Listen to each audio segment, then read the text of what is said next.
Every homeowner knows the feeling. You move a picture frame or a piece of furniture, and there it is. A small but noticeable hole staring back at you from the wall. Or maybe you've noticed a hairline crack creeping up near a window frame. Your first instinct is to head to the hardware store for a quick fix. But once you're there, standing in the aisle with dozens of tubs and tubes, the choice can be confusing. The two most common options you'll find are painter's putty and spackle. They might look similar, but they are designed for very different jobs. Choosing the wrong one can lead to a messy repair that doesn't last, or even creates more work for you down the line. Understanding the fundamental differences between these two products is the key to a successful, professional-looking wall repair.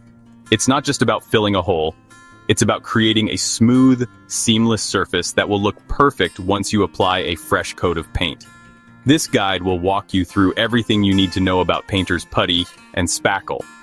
We'll look at what each one is made of, what it does best, and how to use it properly. Think of this as your roadmap to conquering those pesky wall imperfections once and for all. With the right knowledge, you can approach any patching project with confidence and achieve results you can be proud of. The confusion often starts because both products promise to fill holes. However, their core properties are what set them apart. Painter's putty is an oil-based compound known for its flexibility.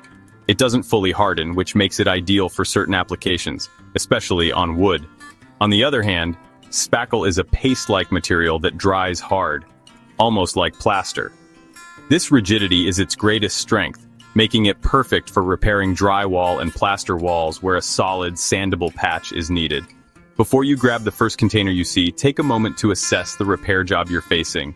Is it a tiny nail hole or a larger dent? Is the surface wood or drywall?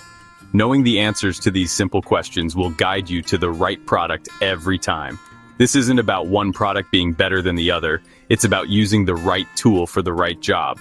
A good do-it-yourselfer knows that the secret to a great finish lies in the preparation. By learning the distinct roles of putty and spackle, you are setting yourself up for a repair that not only looks good on day one, but also stands the test of time. Let's dive into the details of each product so you can make an informed choice for your next home improvement project and get those walls looking flawless again. Let's start with painter's putty. This is an oil-based compound that has a consistency similar to dough or clay. Its most important feature is that it remains flexible even after it is set. It doesn't dry rock hard like other fillers.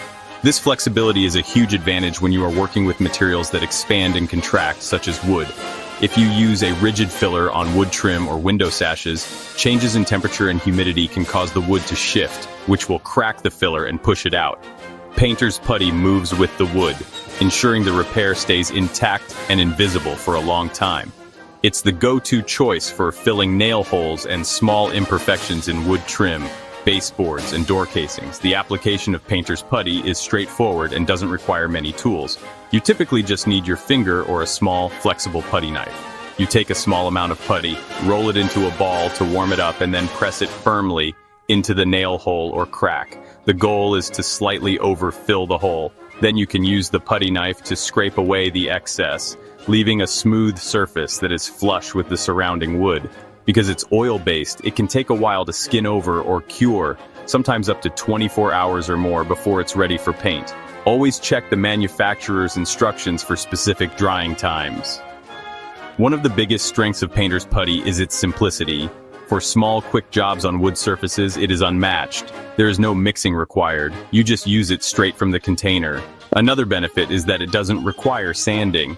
Once you smooth it off with a putty knife, the surface is generally ready for priming and painting. This saves you a significant amount of time and avoids the mess of sanding dust. However, its flexibility is also its main limitation. You should never use painter's putty to fill large holes or deep cracks in drywall, as it will never harden enough to provide the structural support needed for a durable repair. For the best results with painter's putty, make sure the surface is clean and dry before you begin. If you are working with bare wood, it's a good practice to apply a coat of primer first. This prevents the oil in the putty from seeping into the wood grain, which can cause discoloration around the patch. Once the putty has skinned over and is no longer tacky to the touch, you can apply an oil-based or latex primer over the patch before painting. Following these simple steps will ensure your repair blends in perfectly, and your paint job looks professional and clean. Now let's talk about Spackle. When you have a hole in your drywall or plaster wall, Spackle is the product you should reach for. Unlike Putty, Spackle is a gypsum-based compound that dries to a hard, solid finish. This hardness is exactly what you need to create a strong, durable patch that can withstand the test of time. It comes in various formulas, including lightweight versions that are less prone to shrinking and cracking, and all-purpose versions that are a bit heavier. Spackle is specifically designed to fill dents, cracks, and holes up to about a ½ inch in diameter in surfaces like drywall, plaster, and even wood, though it's most commonly used for walls. Applying Spackle is also a simple process, but it requires a bit more finesse than Putty. You'll need a putty knife or a small trowel.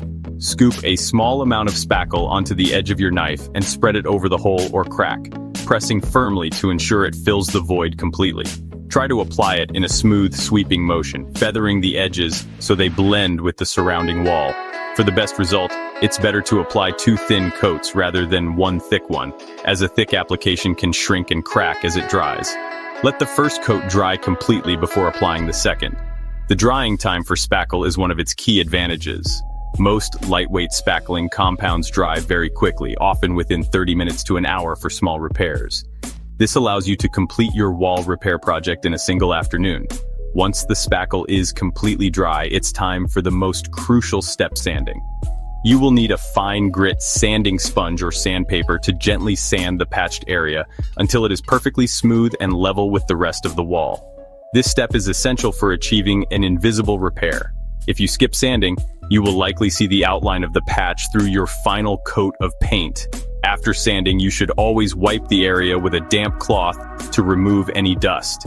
This ensures your primer and paint will adhere properly. Before you paint, it is highly recommended to apply a coat of primer over the spackled area. Spackle is very porous and will absorb paint differently than the rest of your wall. Priming seals the patch, creating a uniform surface that will allow your top coat of paint to look even and consistent. With Spackle, a little patience during the sanding and priming stages pays off with a repair that is truly invisible. So when it comes down to it, how do you choose between Painter's Putty and Spackle? The decision is simple once you understand their primary roles. The biggest difference is flexibility versus hardness. Painter's Putty is flexible and oil-based, making it the champion for filling small nail holes and cracks in wood trim, baseboards, and window sashes. It moves with the wood, preventing cracks from reappearing. Spackle, on the other hand, is a rigid, gypsum-based filler that dries hard. It is the undisputed winner for repairing holes, dents, and cracks in drywall and plaster walls, where a solid, sandable surface is required for a seamless finish. Let's break down the comparison. For ease of use, Painter's Putty wins for small jobs as it requires no sanding. You simply press it in and wipe away the excess. Spackle requires a bit more work, including sanding and priming, to get a perfect finish.